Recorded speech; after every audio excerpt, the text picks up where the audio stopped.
අයිබෝන් ළමයි අපි අද කතා කරන්න යන්නේ විද්‍යුත් රසායනය කියන පාඩමේ විද්‍යුත් විච්ඡේදනය කියන කොටස. මේකදී අපි එකටම බලනවා විලීන සෝඩියම් ක්ලොරයිඩ් ද්‍රාවණයක් විද්‍යුත් විච්ඡේදනය කරන්නේ කොහොමද සහ ජලීය සෝඩියම් ක්ලොරයිඩ් ද්‍රාවණයක් විද්‍යුත් විච්ඡේදනය කරන්නේ කොහොමද කියලා. මේකදී අපි එකටම ගියොත් එහෙම විලීන සෝඩියම් ක්ලොරයිඩ් වලට විලීන සෝඩියම් ක්ලොරයිඩ් කියලා කියන්නේ සාමාන්‍යයෙන් පවතින ලුණු. එහෙම නැත්නම් සෝඩියම් ක්ලොරයිඩ් ස්පටික අපි මේක අධික උෂ්ණත්වයකට රත් කරනවා ද්‍රව තත්වයට පත් වෙනකම්. එතකොට අපි මේක මේ ද්‍රාවණයට දැම්මහම මේ ද්‍රාවණය ඉතුරු වෙන්නේ සෝඩියම් ධන අයන සහ ක්ලෝරින් ඍණ අයන. මේකට අපි පාවිච්චි කරන්නේ කාබන් ඉලෙක්ට්‍රෝඩ දෙකක්. ඒකට ප්‍රධානම හේතුව තමයි කාබන් කියන්නේ අපි ගන්න මිනිරන්. මෙයා විද්‍යුත් සංනයනය කරනවා. ඒ වගේම මෙයා ලෝහ නෙමෙයි. එතකොට අභ්‍යන්තර ප්‍රතික්‍රියාවල් මේගොල්ලෝ අතර සිද්ධ වෙන්නේ නැහැ. ඒ නිසා තමයි අපි මේකට කාබන් ඉලෙක්ට්‍රෝඩ එහෙම නැත්නම් මිනිරන් ඉලෙක්ට්‍රෝඩ ලබා ගන්න. ඒත් එක්කම මේක මේ විදිහට කෝෂයකින් සම්බන්ධ කරලා තියෙනවා. මේ කෝෂය තමයි වැදගත්ම සංසිද්ධිය වෙන්නේ. මේ කෝෂය මගින් ඉලෙක්ට්‍රෝන සැපයීම මගින් තමයි මේ අයනවල තියෙන මේ ඉලෙක්ට්‍රෝන ඔක්සිකරණය සහ ඔක්සිහරණය වෙන්නේ. හරි. එකටම අපි මේකේ ෆස්ට් ස්ටෙප් එක විදිහට කරගන්න ඕන මේ කෝෂයේ ඉලෙක්ට්‍රෝන ගලන දිශාව ලකුණු කරගන්න එක. මේක අපි දන්නවා ඍණාග්‍රයෙන් පටන් අර ගන්නවා මේ ඉලෙක්ට්‍රෝන මේ විදිහට මේ අග්‍ර වෙත එනවා. ඒත් එක්කම මේ අග්‍රයෙන් ඉලෙක්ට්‍රෝන ඇද ගැනීම සිද්ධ කරනවා කෝෂයේ ධනාග්‍රය වෙතට. මෙන්න මේ විදිහට තමයි මේ ඉලෙක්ට්‍රෝන ප්‍රවාහයන් ගමන් කිරීම සිද්ධ වෙන්නේ. හරි. එතකොට ඔයාලට පේනවා මේ ඉලෙක්ට්‍රෝඩයේ විසින් ඉලෙක්ට්‍රෝන ඇද ගනු ලබනවා කෝෂයේ. ඒත් එක්කම කෝෂය මගින් ඉලෙක්ට්‍රෝන තල්ලු කරනවා මේ ඉලෙක්ට්‍රෝඩය වෙතට. එතකොට අපිට පේනවා එතකොට දැන් මෙයාගෙන් ඉලෙක්ට්‍රෝන අදිද්දී මෙයා ධන ආරෝපිත කෙනෙක් බවට පත් වෙනවා. ඒ කියන්නේ දැන් මෙයාට ඉලෙක්ට්‍රෝන ඕන. මෙයා කොහෙන්ද ඉලෙක්ට්‍රෝන ලබා ගන්නේ? මෙයා ඉලෙක්ට්‍රෝන ලබා ගන්න මේ ද්‍රාවණයේ තියෙන ආයන වලින්. දැන් මෙතන ඉලෙක්ට්‍රෝන වැඩි කට්ටිය ගත්තොත් එහෙම අපිට පේනවා ඍණ ආයන විදිහට ක්ලෝරින් Cl- ඉන්නවා. එතකොට මේ Cl- මෙතෙන්ට ගිහිල්ලා ඔක්සිකරණය වෙනවා. එතකොට අපි ඒක ප්‍රතික්‍රියාවකින් කිව්වොත් Cl- මෙතනදී ක්ලෝරින් බවට පත් වෙනවා ඉලෙක්ට්‍රෝනයක් පිට කරලා. හැබැයි ක්ලෝරින් විදිහට ඉන්නේ නැහැ. අපි දන්නවා එයා ස්වභාවිකව Cl2 ගෑස් එක විදිහට ඉන්නේ. එතකොට මෙන්න මේ විදිහට Cl2 වෙන නිසා අපිට ප්‍රතික්‍රියාව මේ විදිහට තුලිත කරන්න සිද්ධ වෙනවා. එතකොට මේක තමයි ඔක්සිකරණ ප්‍රතික්‍රියාව වෙන්නේ. එතකොට දැන් අපිට මෙතනින් ඉලෙක්ට්‍රෝන ලැබෙන්න සිද්ධ වුණා. හරි. දැන් මෙතෙන්ට එනකොට මෙතන ඉලෙක්ට්‍රෝන ප්‍රමාණය ගොඩක් වැඩි. ඉලෙක්ට්‍රෝන එන්න වැඩි වෙනවා. එතකොට මොකද වෙන්නේ? මෙයා ඍණාරෝපිත වෙනවා. ධන ආරෝපිත අංශුන් මෙයා වෙතට මෙන්න මේ විදිහට ආකර්ෂණය වෙන්න පටන් ගන්නවා. හරි. එතකොට ධන ආරෝපිත අංශුන් ආකර්ෂණය වුණාම මොකද වෙන්නේ?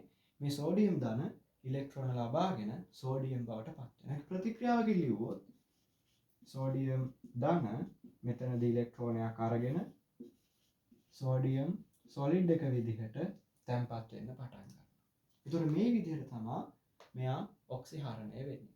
අපි ඊළඟට මෙයාගේ ඇනෝඩය සහ කැතෝඩය ගැන කතා කරුවොත් ඔයාලට මම ලේසි ක්‍රමයක් කියන්නම් මේක මතක තියාගන්න. මේකේ ලේසිම ක්‍රමය තමයි මේ කැටායනය ගමන් කරන්නේ හැමතිස්සෙම කැතෝඩය දෙසට. ඒ කියන්නේ කැටායනය ආකර්ෂණය වෙන්නේ කැතෝඩය දෙසට. ඒක අනිත් එක්කෙනා ඇනෝඩය කියලා අපිට හොයාගන්න පුළුවන්. එහෙනම් මෙතනදී මෙයා තමයි කැතෝඩ ප්‍රතික්‍රියාව.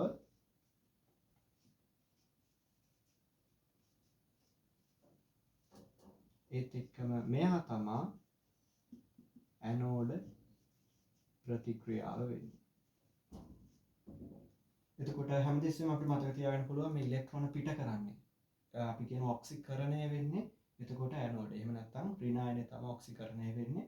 ඒත් එක්කම ඔක්සිහරණය කියලා කියන්නේ ඉලෙක්ට්‍රෝන ලබා ගැනීම. නැත්නම් ඉලෙක්ට්‍රෝන ආකර්ෂණය කර ගැනීම. මේක සිද්ධ කරන්නේ කැතෝඩය මගින්. ඒතකොට මේ තමයි විලීන සෝඩියම් ක්ලෝරයිඩ් විද්‍යුත් විච්ඡේදනය කරපුවාම ඒකාශ්‍රිතව සිද්ධ වෙන කතන්දරය.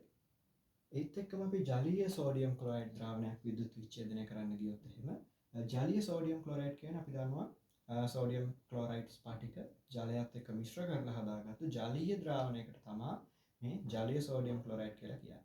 හරි. එතකොට මේකෙදි අපිට සාමාන්‍යයෙන් කලින් විදිහටම සෝඩියම් ධන අයන තියෙනවා මේ ද්‍රාවණය ඇතුලේ. ඒත් එක්කම ක්ලෝරින් ඍණ අයන තියෙනවා. ඒත් එක්කම H+ සහ OH minus අයනත් මෙයාගේ අන්තර්ගත වෙනවා. එතකොට මම මේක දාන්නම්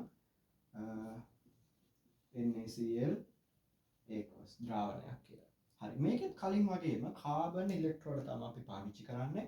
මම මේකෙත් කලින් ෆස්ට් ස්ටෙප් එක වගේම මේ කෝෂය ලකුණු කරගන්නා කෝෂයේ ඉලෙක්ට්‍රෝන ගමන් කරන දිශාව. ඒක තමයි අපේ හැමතිස්සෙම ෆස්ට් ස්ටෙප් එක වෙන්න ඕනේ. එතකොට ධනාග්‍රය දෙසට ඉලෙක්ට්‍රෝන ඇදීම සිද්ධ වෙනවා. හරි. එතකොට අපිට පේනවා මෙයා දැන් ධනාරෝපිතයි මෙයා ඍණාරෝපිත වෙලා තියෙන මෙයාට ඉලෙක්ට්‍රෝන එන නිසා. හරි. මට එකටම කියන්න මේ ධන ඉලෙක්ට්‍රෝඩයේ වෙතට කවුද මෙතනින් එන්නේ? ධන ඉලෙක්ට්‍රෝඩයේ වෙතට එන්න දැන් දෙන්නෙක් ඉන්නවා. ක්ලෝරින් මයිනස් ඉන්නවා, OH මයිනස් ඉන්නවා. මේ දෙන්නගෙන් මේ ක්ලෝරින් මයිනස් තමයි මෙතෙන්ට ඇවිල්ලා මේ ඉලෙක්ට්‍රෝන අපි කියනවා ඔක්සිකරණය වීම සිද්ධ වෙන්නේ. මොකද ඒකට ප්‍රධාන හේතුව තමයි මේ O2- අපි දන්නවා සාමාන්‍යයෙන් එයාට පොඩ්ඩක් එයා ක්ලෝරින්ට වැඩි ප්‍රතික්‍රියාශීලීතාවයෙන් ටිකක් අඩුයි. ඒ නිසා මෙතනදී ක්ලෝරින් තමයි ඇවිල්ලා මේ ඔක්සිකරණය වීමේ ක්‍රියාවලියට සහභාගී වෙන්නේ.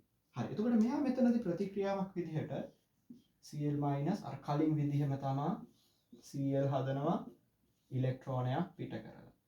Cl2 ගෑස් එක හදන නිසා අපි ප්‍රතික්‍රියාව මේ විදිහට තුලිත කරනවා. හරි. ඊළඟ අවස්ථාවේදී මේ ඍණ ඉලෙක්ට්‍රෝඩයේ දෙසට කවුද එන්නේ? ඍණ ඉලෙක්ට්‍රෝඩයේ දෙසට එන්න දෙන්නෙක් ඉන්නවා. දැන් සෝඩියම් ධන ඉන්නවා සහ H+ ඉන්නවා. මේ අවස්ථාවේදී මෙතනදී අපි හැමතිස්සෙම කතා කරන විදිහ ප්‍රතික්‍රියාශීලීතාවයේ අඩු කෙනා. එහෙම නැත්නම් සක්‍රියතාවය ගැන කතා කරුවොත් මේ සෝඩියම් ධන අයනේ ගොඩාක් ඉහළින් ඉන සක්‍රියතාවය. එතකොට මොකද වෙන්නේ? එයා ඉලෙක්ට්‍රෝනයක් පිට කෙරුවොත් එයා ඒ කැමති නැහැ ඒ ඉලෙක්ට්‍රෝනය ගන්න. හැබැයි හයිඩ්‍රජන් සක්‍රියතා ශ්‍රේණිය පොඩ්ඩක් පහළ ඉන්නේ. ඒ නිසා මෙතනදී සෝඩියම්ට වැඩිය මේ H+ තමා මෙතනදී ඉලෙක්ට්‍රෝන ලබා ගැනීමට පෙළඹෙන්නේ. එතකොට මෙතනදී එහෙනම් අපිට කලින් පාරදී හැබැයි හම්බුනේ සෝඩියම්.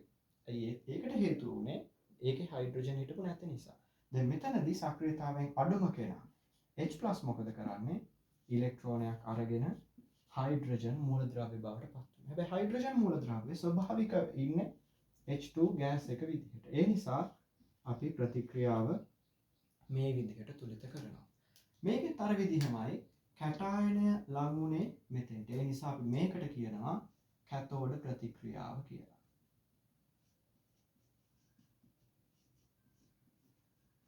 ඒත් එක්කම එහා පැත්තේ කෙනා අපි කියන ඔක්සිකරණය වෙච්ච කෙනා එයාට අපි ඇනෝඩ ප්‍රතික්‍රියාව කියලා කියනවා. එතකොට මේ විදිහට තමයි ජලීය සෝඩියම් ක්ලොරයිඩ් ද්‍රාවණයක් විද්‍යුත් විච්ඡේදනය කරද්දී සිද්ධ වෙනවා. එතකොට අපිට පේනවා මෙතනදී ක්ලෝරින් වායුවක් විදිහට පිට වෙනවා සහ හයිඩ්‍රජනුත් මෙතනදී වායුවක් විදිහට පිට වෙනවා. සෝඩියම් ධන සහ OH මයිනස් මෙතනදී ද්‍රාවණය ඉතුරු වෙනවා. එතකොට අපිට කියන්න පුළුවන් සෝඩියම් හයිඩ්‍රොක්සයිඩ් ද්‍රාවණය මේකේ අවසාන ඵලයේ විදිහට ද්‍රාවණය ඇතුලේ ඉතුරු වෙනවා කියලා. හරි. එතකොට අපි දැන් අද කතා කරුවේ සම්පූර්ණ විද්‍යුත් විච්ඡේදනයේ කොටස. ඔයාලට පුළුවන් මේ විදිහටම ජල විද්‍යුත් විච්ඡේදනය, කොපර් සල්ෆේට් විද්‍යුත් විච්ඡේදනය මෙන්න මේ වගේ ඕනෑම අයනික ද්‍රාවණයන් විද්‍යුත් විච්ඡේදනයට ලක් කරගන්න පුළුවන් මේ කියන ප්‍රධාන ක්‍රමවලින්. එතකොට ෆස්ට් ස්ටෙප් එක උනේ අපි කෝෂය ලකුණු කරගත්තා, ඉලෙක්ට්‍රෝන දෙකේ ආරෝපණය දාගත්තා සහ කවුද මෙයාලට ආකර්ෂණය වෙන්නේ කියන එක හොයාගත්තා. එතකොට මේ විදිහට ඔයාලට පුළුවන් විද්‍යුත් විච්ඡේදනයේ ඉතුරු කොටස් ටික ස්ටඩි කරගෙන යන්න.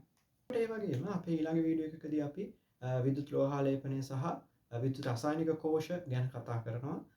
එහෙනම් අපි මේ වීඩියෝ වලදී